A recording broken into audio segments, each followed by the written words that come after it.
হয়ে গেছে দর্শক মকিমেজ মোটর ব্লগ। তো কেমন আছো তোমরা? আয়ব তোমরা ভালো আছো? তো দেখতে পাচ্ছ এখানে মোটামুটি আমরা একটা আরটিআর BX6 গাড়ি আমার সামনে রাখা আছে। আর গাড়িটা কিন্তু বয়স 1-1.5 বছর মতো বয়স আছে গাড়ির। আর এই গাড়িটা খোলা হয়েছে এই কারণে, এই যে ইলেকট্রিক সমস্যা যেটা তোমাদের আমি একটু তোমাকে দেখিয়ে দিই। কিন্তু চাবি অন করলে তোমার হচ্ছে খালি মিটারের লাইটটাই যা আছে, আর এর কিন্তু হর্ন ফর্ন টোটালি কোনো হর্নটা বাজে। আর ব্যাকে কিন্তু এখানে র্যাশ সিগন্যাল দিচ্ছে, এখানে কিন্তু ব্যাটারিরও সিগন্যাল দিচ্ছে। দেখতে ব্যাটারি যেহেতু চার্জটা কম আছে, এটা দেখিয়ে দিই আমি তোমাকে। এই চার্জটা কিন্তু কম আছে, আর গাড়ি কিন্তু টোটালি সেলফ কিছু নিচ্ছিল না।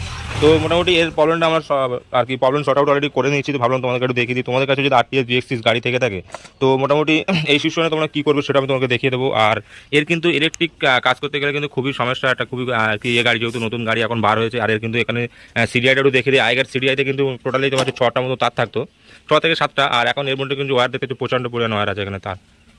তো এটা হচ্ছে ইস্যু আছে। আর এই চিপটা কিন্তু দামটাও অনেক আছে এখানে, এটাও আমি তোমাকে একবার খুলে দেখিয়ে দেবো এখানে। তো আর এর লাইনটা মোটামুটি সব কিছু আমরা ক্লিয়ার করে নিয়েছি। তো ভাবলাম তোমাদেরকে দেখিয়ে দিই। আর একটা জিনিস আমি তোমাদেরকে দেখিয়ে দিই এখানে, মোটামুটি আমরা লাইনটাকে ক্লিয়ার করে নিয়েছি। আর লাইনটা ক্লিয়ার করতে গেলে মোটামুটি তোমাকে চেক করতে হবে কিসের জন্য হচ্ছে এটা। তো সেটাকে আমি আবার দেখিয়ে দিই তোমাদেরকে। তো ছোটো সরে নিচ্ছি ফোনটার দিকে। তো সবার প্রথম আমি এখানে কিন্তু সুইচটাকে খুলে নিয়েছি। আর আমি যখন তোমাকে একবার জাস্ট দেখিয়ে দিই, আমি কিন্তু প্রবলেম সলভ করে নিয়েছি অনেক আগে। তো ভালো তোমাদেরকে দেখিয়ে দিই কোনটা কী করতে পারবে। পুরো হালকা মধ্যে তোমাকে দেখিয়ে দিই এটা, যে এইরকম করলেই তোমার এই প্রবলেমটা সলভ করতে পারবে। তো এখানে কিন্তু একটু দেখিয়ে দিই, ছোটো এখানে সরিয়ে নিয়েছি ফোনটা। এখানে যে এই যে কালারের তারটা আছে, কেউ তো আমার কাছে মিটার নেই, আমি আর হালকা করে চেক করে নিই। এখানে 6 ভোল্ট এখানে লাইনটা আসবে তোমার হচ্ছে এর কিন্তু আরেকটা জিনিস আসবে দেখিয়ে দিই। এখানে কিন্তু ফিউজ বক্স আছে। আর আমরা কিন্তু প্রচুর চেষ্টা করার পরে কিন্তু এখানে দেখলাম যে এই যে যে ফিউজটা, এই ফিউজটা কিন্তু কেটে আছে এখানে। তো ফিউজটা আমরা একটু তুলে নেবো কিন্তু মোটামুটি এই যে ফিউজটাকে এখান থেকে তুলে নেবো। আর এখানে একটা জিনিস তোমাকে শিওরলি দেখে দিই তোলার আগে, ছোটো ফোনটা সরিয়ে নিয়েছো। তো যখনই তোমাদেরকে মিটারে এখানে যখনই তোমাদেরকে এই সমস্যাটা দেখা দেবে গাড়ির, যে তখন তোমার প্রথমত সেলফ নেবে না গাড়ি। আমরা একটু ছোটো এখানে দেখিয়ে দিই, এখানে কিন্তু সেলফ নিচ্ছে না গাড়ির। তো মোটামুটি হর্ন ইন্ডিকেটার সব ঠিক থাকবে, গাড়ি কিন্তু সেলফ নেবে না। আমি তোমাকে দেখিয়ে দিই এখানে কিন্তু সেলফ কিছু নিচ্ছে না। আর একটা জিনিস, তোমার এখানে মিটার লাইন বা তোমার যে কোনো লাইট এখানে সিগন্যাল আসবে না, এখানকার কোনো লাইট সিগন্যাল যখন তোমার এই ফিউজটা নেমে যে ফিউজটা কেটে যাবে। তো আমি এখন তোমাদেরকে লাইট পুরো দেখে দিই যে ফিউজটা লাগিয়ে নতুন এখানে কিন্তু এই যে 10 mm এর যে ফিউজটা, এখানে কিন্তু ফিউজটা কেটে গেছে। আমি কিন্তু ফিউজটা এখন এখানে আমার কাছে একটা ফিউজ ছিল নতুন, ফিউজটা এখানে লাগিয়ে দেবো।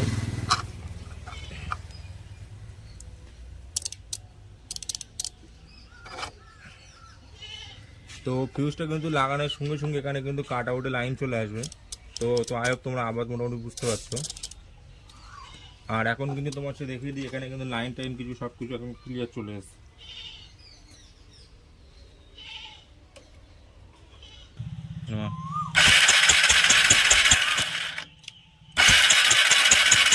সেলফ লাইন পয়েন্ট সব কিছু ক্লিয়ার হয়ে গেছে। এখন পুরো গাড়িটাকে আমরা এখন রেডি করে নিই, রেডি করে কমপ্লিট করে তোমাদেরকে দেখিয়ে দেবো। আর এই যে ভিডিওটা আমরা বানানোর হচ্ছে উদ্দেশ্য একটাই। তো এখন কিন্তু BS6 এর গাড়ির প্রচণ্ড পরিমাণ সমস্যা, ইলেকট্রিকের কাজ অধিকাংশ মিস্ত্রি পারে না। ওই জন্য যদি এমন কোনো গাড়ি থেকে থাকে বা এসে থাকে, কোনো প্রবলেম কোনো ঘাবড়ানোর কোনো কারণ নেই। এই 10 mm ফিউজটা চেক করবে। আর ফিউজটা কেটে গেলে কিন্তু কী কী সমস্যা হতে পারে, ফিউজটা যখন কেটে যাবে, ফিউজটা কাটার পরে তোমার গাড়ির সেলফ নেবে না।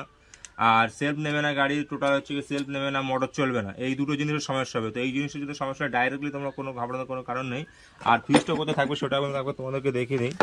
এই যে পিছনের ব্যাক কেবল আছে, ব্যাক কেবল তোমার হচ্ছে পিছনের সাইডে তোমার হচ্ছে লাগানো থাকবে ডান দিকে। তো এটাকে তুমি 10 mm ফিউজ চেঞ্জ করে দিলে সোজা হয়ে যাবে। আর এই যদি ভিডিওটা ভালো লেগে থাকে, লাইক শেয়ার কমেন্ট চ্যানেলকে সাবস্ক্রাইব করে দিও। আর দেখা হচ্ছে নেক্সট ভিডিওতে।